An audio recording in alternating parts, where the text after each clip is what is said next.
반갑습니다. 네, 저는 달라스, 텍사스에 있는 달라스에서 한 20분 떨어진 프리스코라는 지역에서 라이하우스 달라스로 목회하고 있는 장량 목사라고 합니다. 여러분들 이제 계속 여기 각 처소에 계신 목사님들이 매주 내려오셔서 말씀을 전해 주시잖아요.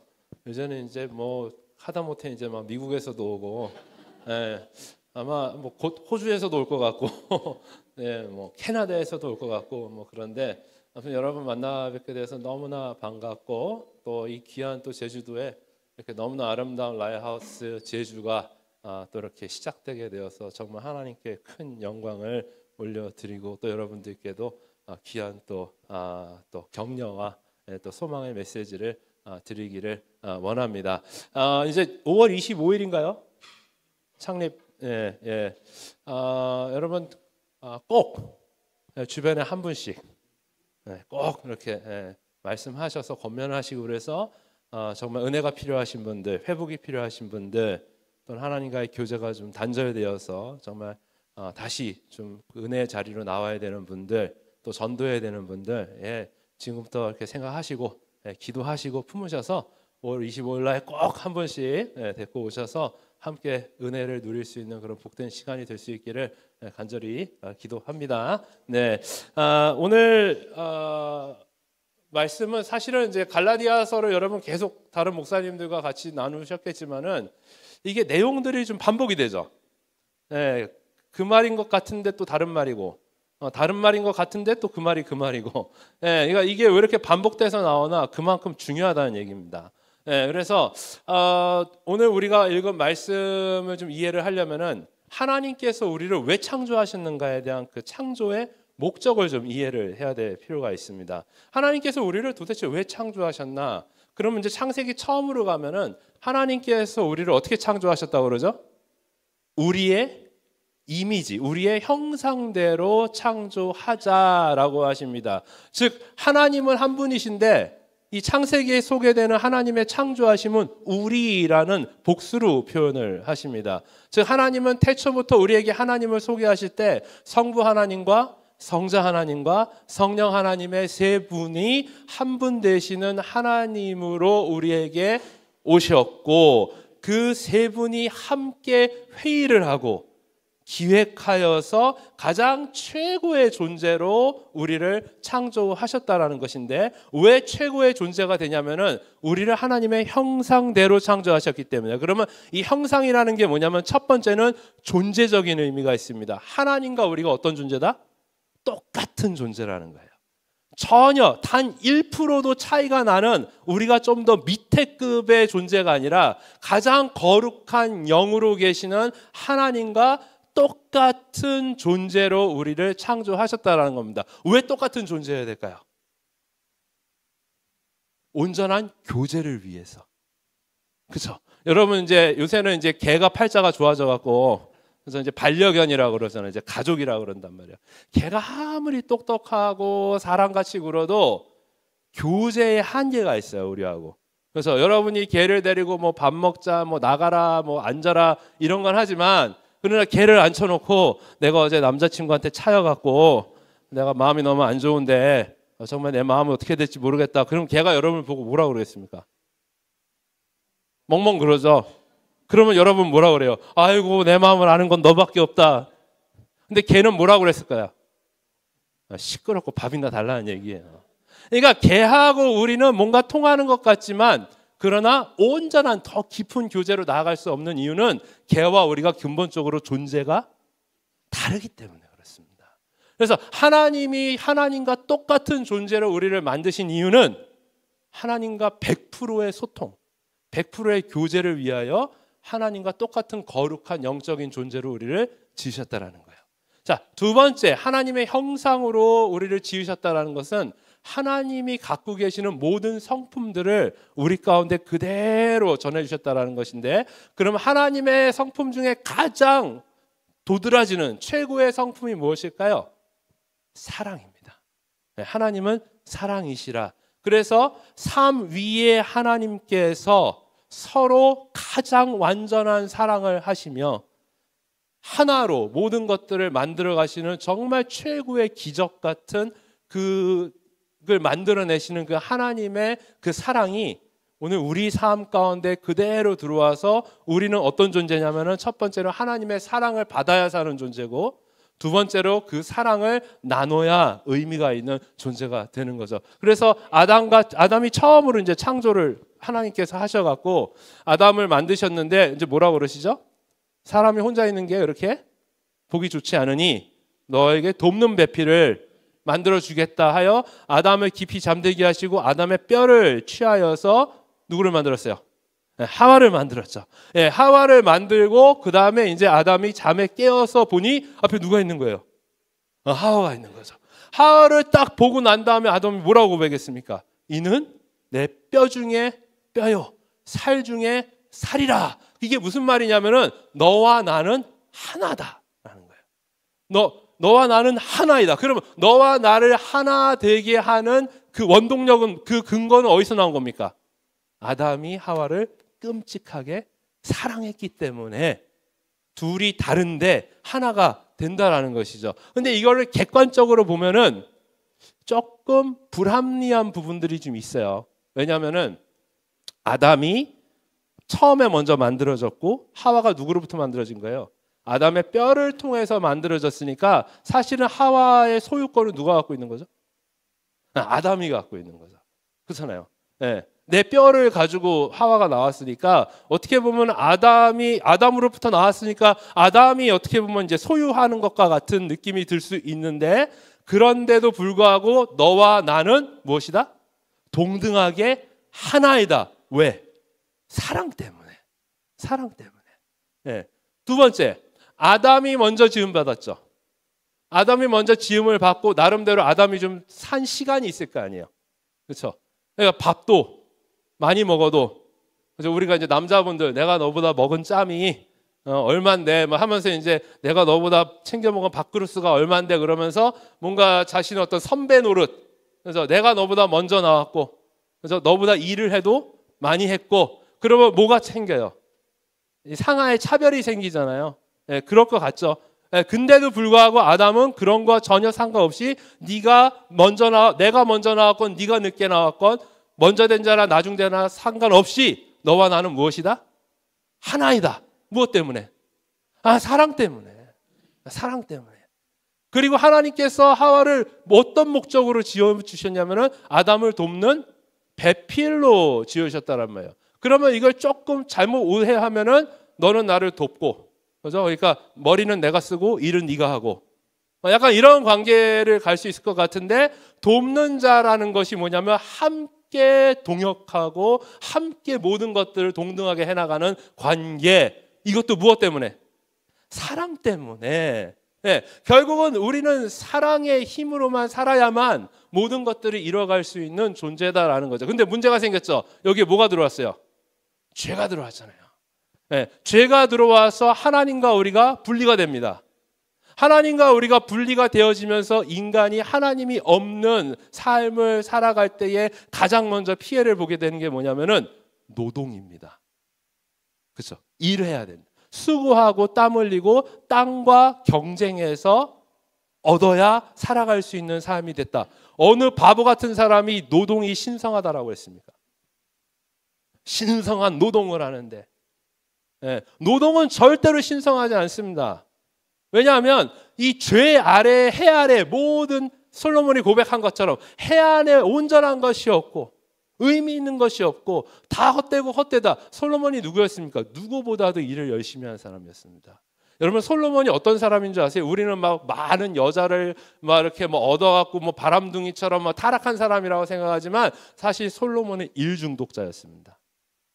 일 중독자. 그냥 아침에 일어나서 저녁 하는 데까지 일밖에 생각을 안 한 일 중독자고 머리가 워낙에 좋아서 생각하면 다 이뤄내는 사람이었습니다.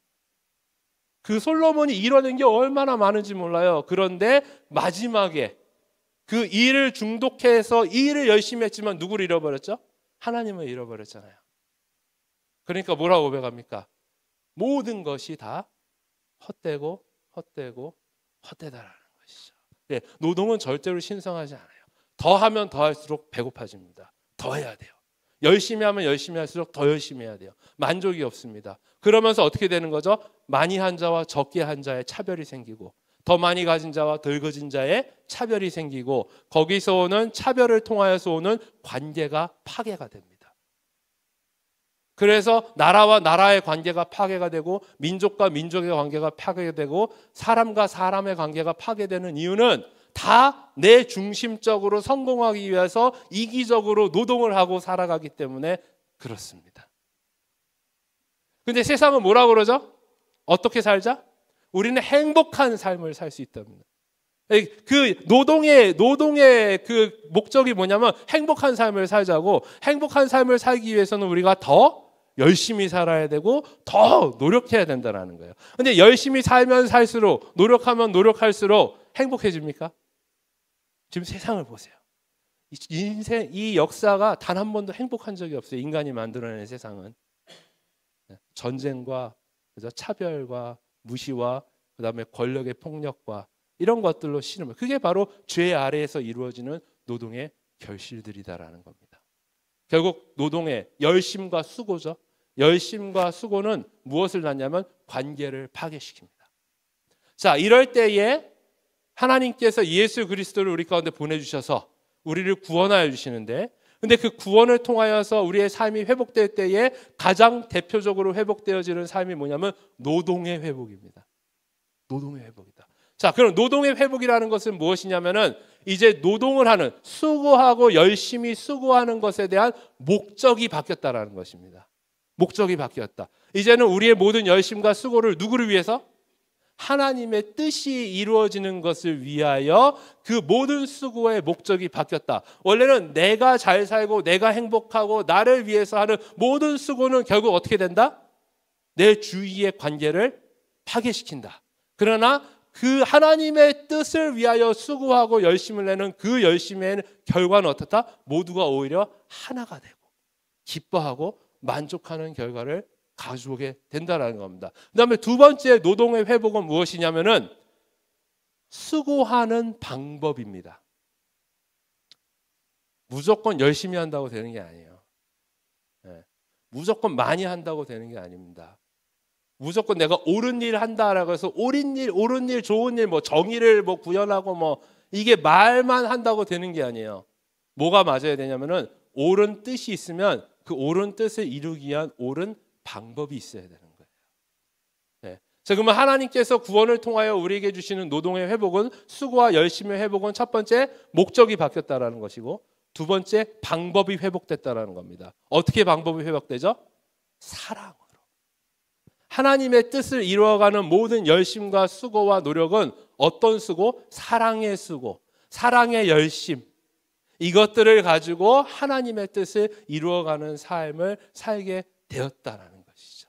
그래서 예수님께서 우리에게 뭐라고 말씀하십니까? 수고하고 무거운 짐진 자들아, 너희의 노동으로 수고와 모든 인생의 것들을 끌어안고 애쓰고 신음하는 자들아, 다 나에게 오라. 그러면서 뭐라고 해야 되냐면 나의 짐은 가볍고 나의 멍에는 쉽다. 왜? 그리스도의 사랑이 그 멍에를 대신 짊어지시고 함께 짊어지시고 그렇게 우리와 동행하시기 때문에, 그것이 우리가 이 땅을 살아가는 방법입니다. 자, 그런데 이 갈라디아 교회에 이런 수준 있는 정말 귀한 복음의 메시지를 가지고 세웠는데 누가 들어오냐면 율법주의자들이 들어온 거예요. 율법주의자들이 들어와서 그렇게 하는 게 아니다. 할례도 받아야 되고 그 할례를 통해서 우리에게 주어진 의무를 더 열심히, 그런 식으로 그 정도의 열심 갖고 하는 게 아니라 다 나와 있는 그대로 열심히 살아야 너희가 하나님께 인정받을 수 있다라는 그런 또 다른 메시지를 가지고 교회를 전체를 흔들어 놓은 겁니다. 근데 여러분, 할례가 뭐죠? 할례는 우리가 하나님의 백성이다, 이 땅에서 내가 구별된 하나님의 백성이다라는 것을 구별하는 표식입니다. 네. 그리고 할례를 받은 사람에게 동시에 주어지는 삶의 의무가 있는데 그게 뭐냐면 율법을 지키는 거예요. 네. 근데 문제는 할례와 그 할례를 통해서 주어지는 율법의 의무는 임시적으로 우리에게 주어진 거예요. 임시적으로. temporary. 네, 임시적으로 주어진 거예요. 그러면 임시는 뭘 뜻하죠? 불편함을 뜻합니다. 그래서 임시. 여러분 제가 여기 왔는데 우리 귀한 또 우리 성도님들이 이제 밥을 이제 맛있는 밥을 이렇게 대접을 해주셨는데 그러면은 아무데나 데려가지는 않았을 거 아니에요. 네, 그냥 이렇게 뭐 가다가 여기 들어가시지 이런 건 안 했을 거 아니에요. 그래도 누가 가도 만족하고 맛있다고 할 만한 그런 거를 대접하고 싶잖아요. 그래서 딱 하나 생각하고 있었단 말이에요. 여기는 확실해. 그래서 딱 갔는데 뭐라고 써있냐면 임시 휴업.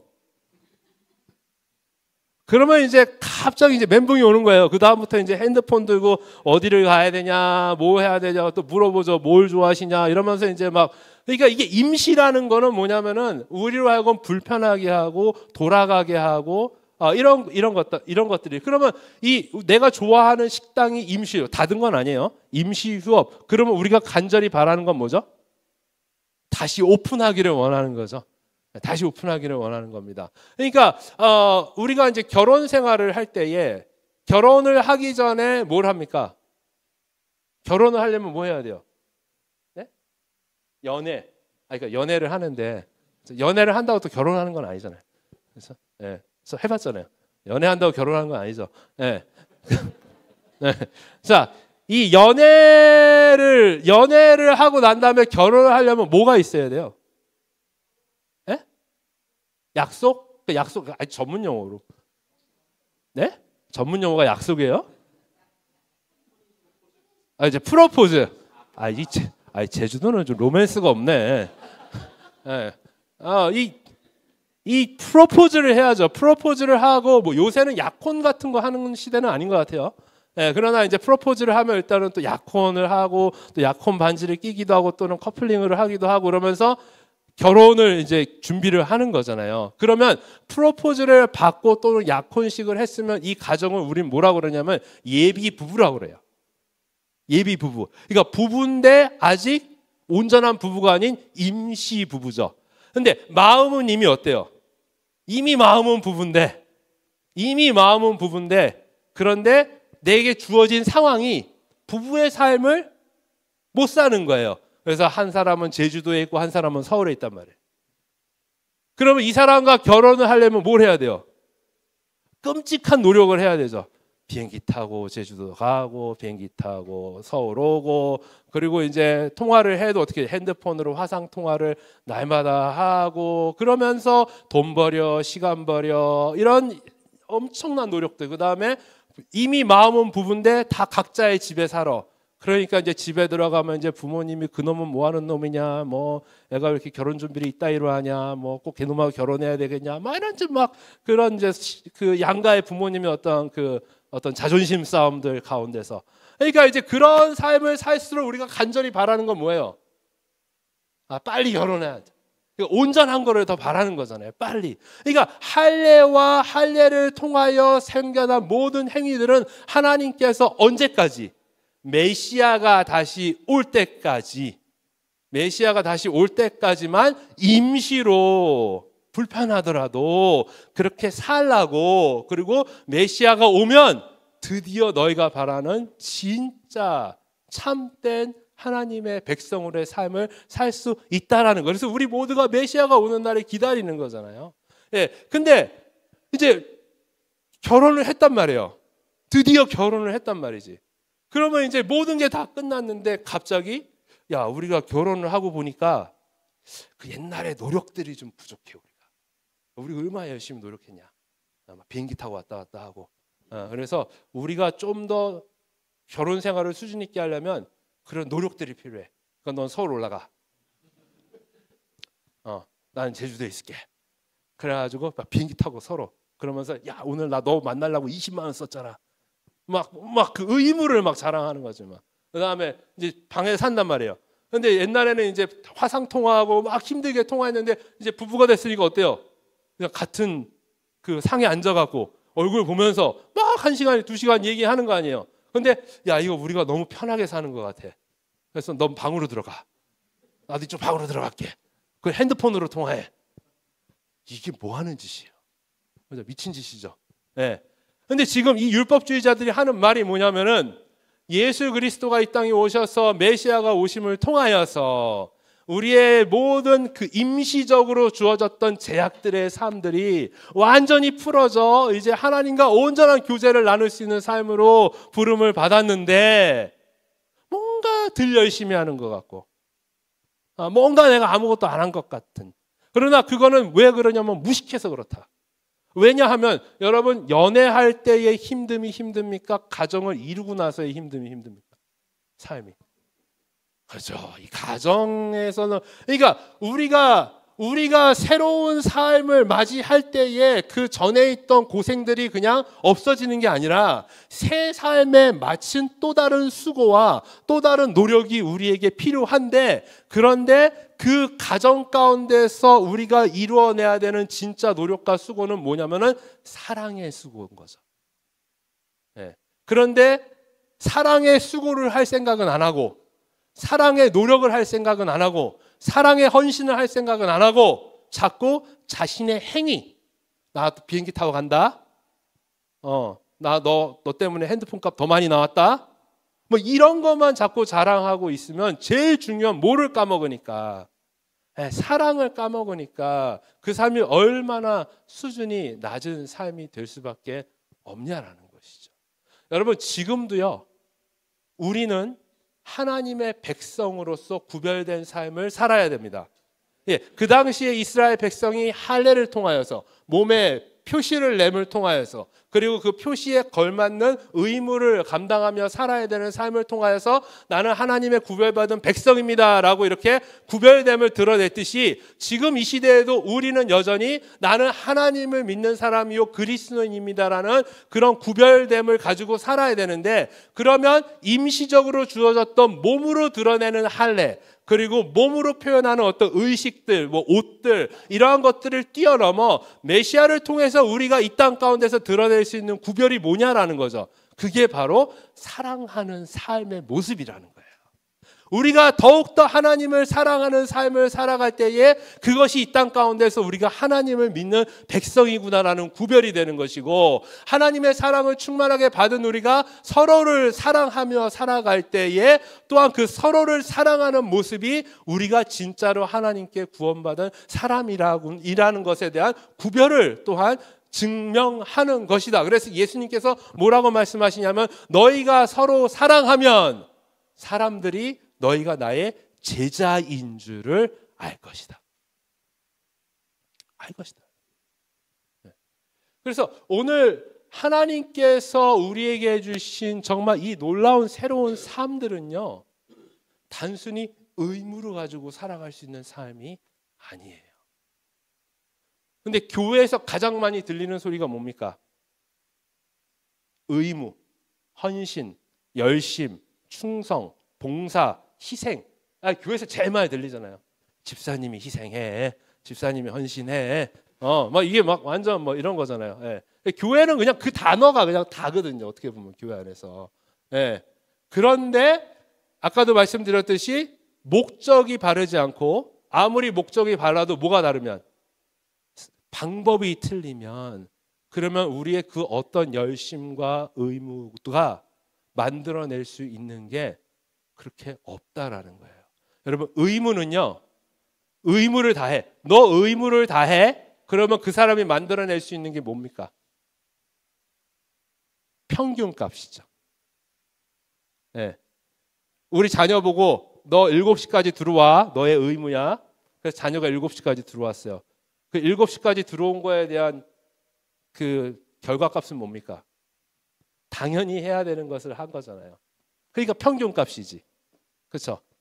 조금 천난 놈들이 의무보다 조금 더 하는 애들이 있어요. 그럼 평균보다 조금 높은 거죠. 의무를 가지고는 절대로 기적을 만들어낼 수 없어요. 의무는 평균값이든지 정말 열심히 하면 평균값 이상이에요. 그러면 결국 누구의 만족이냐면 나의 만족이 되는 거죠. 나는 이만큼 했다라는 거예요. 그런데 오로지 평균값을 뛰어넘어 30배, 60배, 100배의 결실을 맺는 기적을 이루는 것은 뭐다? 사랑이다. 사랑이다. 사랑을 통해서 나오는 행위만이 진짜 기적을 만들어낼 수 있다는 겁니다. 여러분 가정에서 여러분이 자녀를 키울 때 부모는 자녀에 대한 뭐를 갖습니까? 의무를 갖죠. 예. 기본적으로 부모는 자녀를 길러야 되는 의무가 있어요. 그래서 부모는 자녀에게 밥 세끼를 다 해주고, 그죠? 그 다음에 자녀의 공부를 위해서 학원도 보내고 과외도 시키고, 자녀가 운동하고 싶다 그러면 돈 들여갖고 운동도 시켜야 되고, 그죠? 그러면서 자녀에게 대한 의무를 다 한단 말이에요. 근데 이것이 부모이기 때문에 의무를 다 했다고 해서 자녀가 온전해지는 건 아니에요. 그렇죠? 왜? 자녀는 부모의 의무를 먹고 살아가는 존재가 아니라 그 이상 뭐죠? 부모의 사랑을 먹고 자라야 자녀가 온전해지는 거잖아요. 네. 또한 여러분 부부 생활도 그렇죠. 부부 생활 가운데서 부부가 해야 되는 의무가 있어요. 네. 반드시 집은 집에서 자기, 네. 그다음에 외박하지 않기, 뭐 돈 버는 거는 다 갖고 오기, 뭐 여러 가지 이제 의무들이 이제 생긴단 말이에요. 네. 그러면 남편으로서 부인으로서 의무를 다 했다고 해서 그 부부가 행복한 건 아니에요. 네. 뭔가 일찍 들어와 7시에 들어와서 7시에 들어와 앉아있어 의무를 다 했지만 밥을 먹는 내내 말 한마디를 안 하고, 아내가 뭐라고 얘기하면 그래, 나 누구랑 얘기하고 있는 거니? 뭐 이런 거. 네. 그러니까 의무를 다 한다고 해서 가정이 행복해지는 건 아니에요. 근데 부부가 서로 뭘 확인할 때에? 사랑을 확인하고 그 사랑에서 나오는 그런 귀한 사랑의 삶들을 서로 확인하고 받을 때에 그 부부가 진짜 기적을 만들어내는 놀라운 가정으로 변화가 되는 거죠. 제가 지금 여기 제주도에 와 있잖아요. 예. 요새 제주도 때문에 이제 또 드라마 때문에 또 제주도 한번 떴잖아요. 예. 우리 학시, 우리 학시와 그다음에 양관식. 예. 어제 식사하시면 안 보셨다고 그러더라고. 예. 저보다 홀리해요. 저는 봤는데 이 학시와 양관식의 차이가 뭡니까? 우리가 학시를 굉장히 나쁜 사람으로 보지만 그러나 학시는 의무를 다한 사람이에요. 힘들게 나가서 선장 노릇하면서 돈 다 벌어다 주고, 그렇죠? 그렇게 고생하면서 나름대로 가장의 의무를 다 했던 사람이에요. 예. 그렇죠? 그리고 양관식도 자신의 의무를 다 했지만 학시가 양관식을 이길 수 없는 가장 큰 게 뭐예요? 양관식은 무엇을 가지고? 사랑. 예. 한 여자를 사랑하고 자녀를 사랑하는 그 사랑으로 인한 의무를 뛰어넘은 행위를 하는 거고, 예. 학시는 자신이 가장으로서 해야 되는 어떤 의무를, 그러면 의무를 다하고 의무를 열심히 하고 의무에 충족한 사람들은 결국 어떻게 되냐면은 나에 대한 것들을 이야기할 수밖에 없어요. 네. 내가 했다고. 돈 버는 게 쉬워? 내가 돈 안 벌어다 줬어? 내가 해달라는 거 안 해줬어? 나는 안 힘들었어? 이게 의무를 충실히 하는 사람들이 하는 대체적인 이야기예요. 그리고 나의 것들을 계속 이야기하니까 결국은 사랑이 빠진 의무와 노력과 수고와 노동은 뭐를 파괴한다?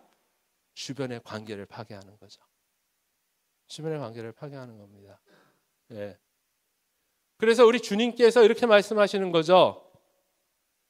사랑은 언제나 오래 참고, 사랑은 온유하고, 사랑은 시기하지 않고, 자랑하지 않고, 무례히 행치 않고. 네. 근데 여러분 보십시오.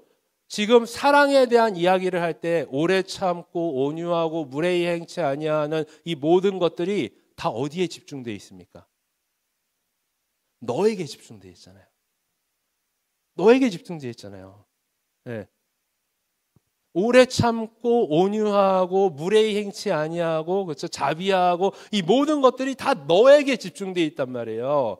그러니까 이 사랑의 능력은 어디서 나오냐는 거냐면은 내가 아니라 내가 사랑하는 사람을 위해서 살아가는 그 너에게 집중이 되어진 삶을 살아가니까 관계가 오히려 어떻게 된다는 거예요? 회복이 될 수밖에 없다는 것이죠. 여러분, 하나님께서 우리에게 이렇게 말씀하시는 거예요. 이것이 너를 향한 나의 뜻이다. 그러면 전능하신 하나님께서 하찮은 인간에게 두신 하나님의 뜻이 뭘까? 대부분 종교는 이렇게 얘기합니다. 너가 나한테 잘하면 그 잘한 만큼 너에게 보상해 주겠다. 네가 해야 될 거를 최선을 다해서 살아라. 그러면 내가 최선을 다한 만큼 너에게 보상하겠다. 그러니까 우리는 종교가 뭐예요? 그게 종교라는 거예요. 그래서 우리는 뭐라고 얘기하냐면은 지성이면 감천이다. 인간이 정성을 많이 들여서 뭔가를 많이 쌓으면 하늘이 그거를 보고 감복하여 그만한 대가를 우리에게 지불한다라는 거잖아요. 그러니까 결국은 그 모든 행위의 중심이 다 어디에 있습니까? 나에게 있죠. 나에게 있어요. 내가 열심히 한 만큼 당신은 보상해야 됩니다. 그러니까 내가 열심히 의무를 다하겠습니다. 내가 열심히 뭔가를 하겠습니다.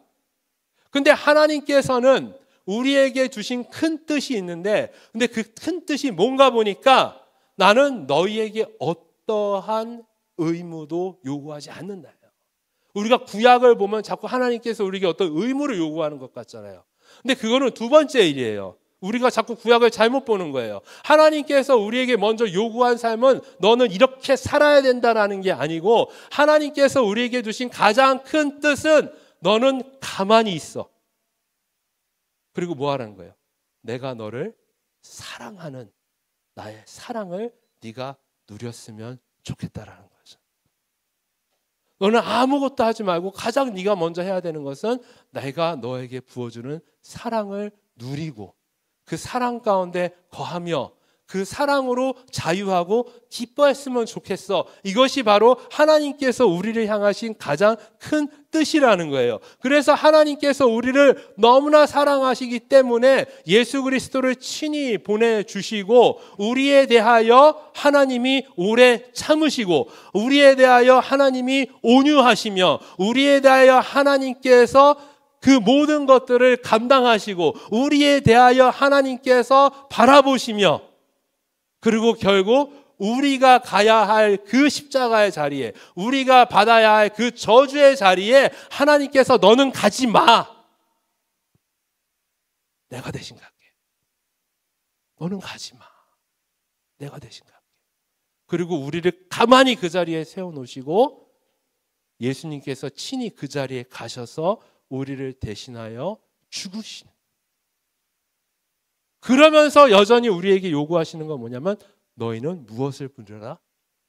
내가 너를 향한 사랑을 누리고, 그리고 그 사랑으로 뭐 하라고요? 반응하라. 여러분, 하나님께서 우리에게 이 놀랍고 큰 사랑을 주셨는데, 사랑을 받은 사람이 그거를 의무로 대갚아요? 그거는 진짜 나쁜 사람이죠. 사랑을 받은 사람이 그걸 어떻게 의무로 갚을 생각을 합니까? 그렇죠. 사랑을 받았으면 뭘로 갚는 거예요? 사랑으로 갚아야죠. 똑똑하네. 너 이름 뭐야? 여기 옆에. 이름 뭐야? 건호. 똑똑해. 누가 잘 키웠어요. 네. 사랑을 받았으면 사랑으로 응답하는 게 맞는 거예요. 근데 자꾸 교회가 사랑을 이야기하면서 자꾸 의무로 하나님 앞에 나아가는, 단순히 우리의 열심으로 하나님 앞에 나아가는, 단순히 우리의 어떤 종교적인 행위로 하나님 앞에 나아가서 그것으로 자꾸 뭔가 내가 했다라고 착각하는 그러한 자꾸 삶들을 살아가면 결국 그것이 심해지고 심해지면 하나님과의 나의 관계가 파괴되고 또 나와 이웃과의 관계들이 파괴가 된다라는 것이에요. 네. 사랑은 반드시 사랑으로 답해야 되는 겁니다. 여러분, 그리고 우리가 하나님의 사랑을 받잖아요. 그러면 하나님께서 우리에게 사랑을 주실 때 어떻게 주실까요? 차고 넘치는 은혜죠. 네. 항상 차고 넘쳐요, 하나님의 것들은. 그러면 그걸 가지고 우리가 누구에게? 우리 이웃에게 그것을 흘려 보내는 것이죠. 네. 성경은 뭐라 그럽니까? 너희가 피차 서로에게 뭘 이외에는 지지 마라? 사랑의 빛 이외에는 지지 말아라. 네. 여러분, 교회가 건강하게 가는 법을 가르쳐 드릴게요. 교회는 자꾸 사람들에게 사랑의 빚을 지게 하는 거예요. 네. 서로가. 네. 의무의 빚을 지게 하면 안 돼요. 야, 나 어제 나와서 이거 했는데 너는 이거 안 하냐? 자꾸 우리는 의무의 빚을 지어줘. 야, 지금 어른들 이거 하는데 청년들 이거 안 하냐? 뭐 이런 자꾸 의무의 빚을 지어준단 말이에요. 그런데 의무의 빚을 지어주면 자꾸 무슨 얘기밖에 안 한다고요? 자꾸 내 얘기만 하는 거예요. 내 얘기만. 내가 얼만큼 열심히 했대. 그래서 자꾸 보상을 바라는 거예요. 인정받기를 원하는 거예요. 근데 사랑의 빚을 주는 거예요. 내가 먼저 할게. 그럼 안 해도 되는데 괜찮아. 사랑의 빚을 져 네가. 내가 먼저 용서할게. 내가 먼저 품을게. 내가 먼저 기도할게. 내가 먼저 섬길게 하는 그 사랑의 빚. 왜? 나는 또 누구에게? 하나님에게 크신 사랑의 빚을 지고 있잖아요. 네. 그렇게 서로에게 사랑의 빚을 지우면서 그 사랑의 빚을 서로 갚을 때에 의무를 뛰어넘은 기적의 열매들이 열매 맺으신다는 것이죠.